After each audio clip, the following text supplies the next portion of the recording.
Welcome, everyone. It's Matt, and today we're going to talk about Max Monday Grookey. It's going to be available starting May 5th. Let's go. All right, we have a new May Max Monday schedule with Grookey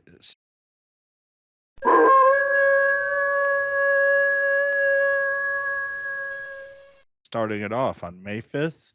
Ghastly May 12th, new unit Sableye May 19th, and finally Rookidee May 26th. And I'm going to be quite honest with everyone. This is a lot better schedule for Max Mondays than it was for April.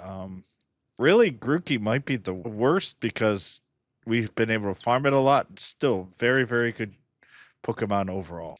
All right, let's talk about Dynamax Grookey. Grookey's IVs between 574 and 620. Obviously, you're shooting for a Hundo 620.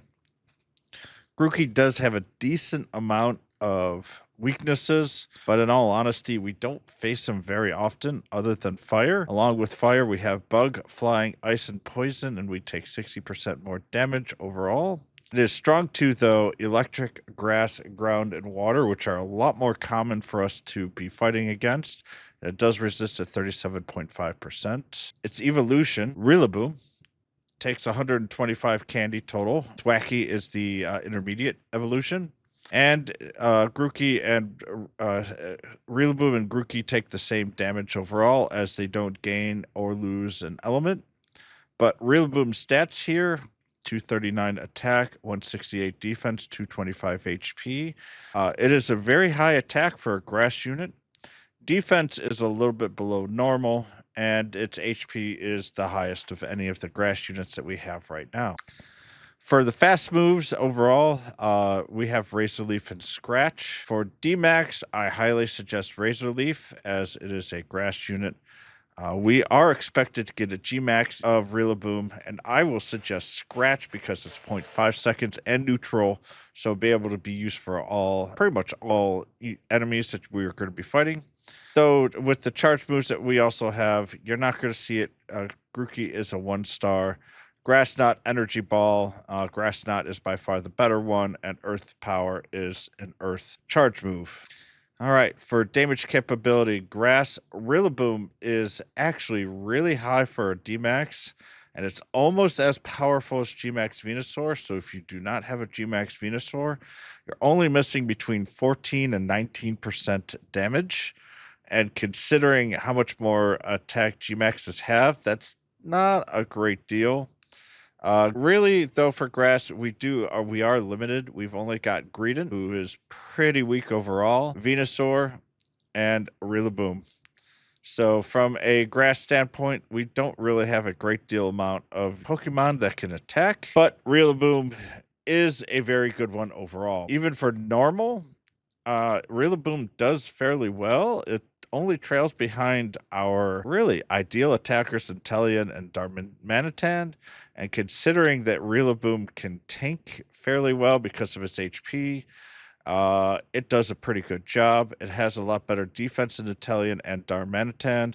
And Darmanitan has much less hit points, while Inteleon's just a little bit below. Still, obviously, normal attack, which we don't use very often, Gmax Snorlax, is the best, and is also overall a very good defense and HP. We have Blissey, which is really high HP, and then we go through the gauntlet overall.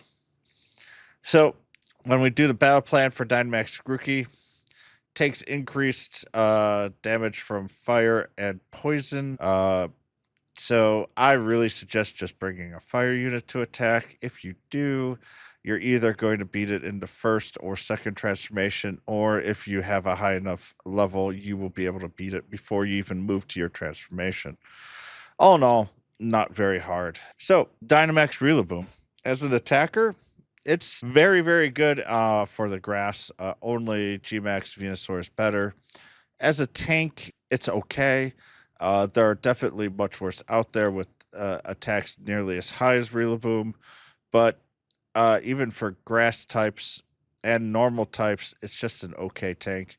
And for grass, it is the best healer, but in fairness, there are much better healers out there, so it's not as needed overall. But if you don't have Lissy, if you're looking for a pure healer or Lapras or Gmax Snorlax, those are the three that are way above. Everyone else then is comparable, at least to Rillaboom, for the good healers out there. So, is Rillaboom worth it for you? It's a really good grass Pokemon with really limited downside. Its biggest downside is that it does take a little bit more damage than you like because it does have slightly lower defense in general. But the attack, it's the highest, just barely behind Gmax Venusaur. It's the highest Dmax. And healing's good spirit tied with Greedent for grass. And actually, Greedent was originally the real budget healer. Now, honestly, Blissey, Chansey, they're pretty easy to farm. So it's useful for emergencies, but that's all you're really going to use for. Personally, my thing is this is going to be a great unit to farm because we're going to get Gmax at some point. I'm hearing rumors for about 3 to 6 months from now. But once again, these are just rumors. I am actually going to farm a couple because I don't have a great deal of candies overall. So what should you focus on this week? The units you could definitely focus on. Bulbasaur is probably the worst of the four. It's a very good tank. But overall, the other three that are going to be out there are absolutely fantastic and really are really high on my list. Machop is third, and that's more just because Gmax is coming. If we didn't know that Machop Gmax was coming, then I might have had it at 2 over Grookey. Grookey's my second one. It's fantastic, but Beldum turns into Metagross, and really Metagross is just so powerful in the psychic category that if you don't have a good Metagross, you're missing out on a relatively simple attacker that you can get. I will be posting a video on this sometime next week when Beldum is out. Show people how to effectively farm Beldum. Hint, use fire. And with that, honestly, it is a super important Pokemon that has a real big niche right now. That is also one of my favorite tanks to use in general because of its high HP, defense, and even decent attack. It also uses 2 fairly different fast attacks, which gives it a lot of flexibility, and personally is still one of my best units overall. With that, that's all I've got for this week. Please like and subscribe. That really helps my channel. You can also follow me on Twitch at twitch.tv/Madgarou. If you catch me live, I'll be happy to answer any questions that you may have. On top of it, I'm working on my Discord.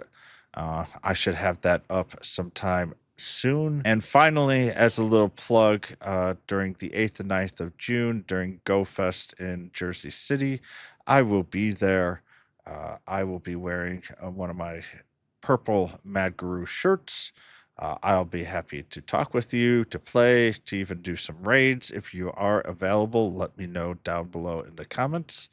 And finally, as always, I will try to do better next time. Bye, everyone.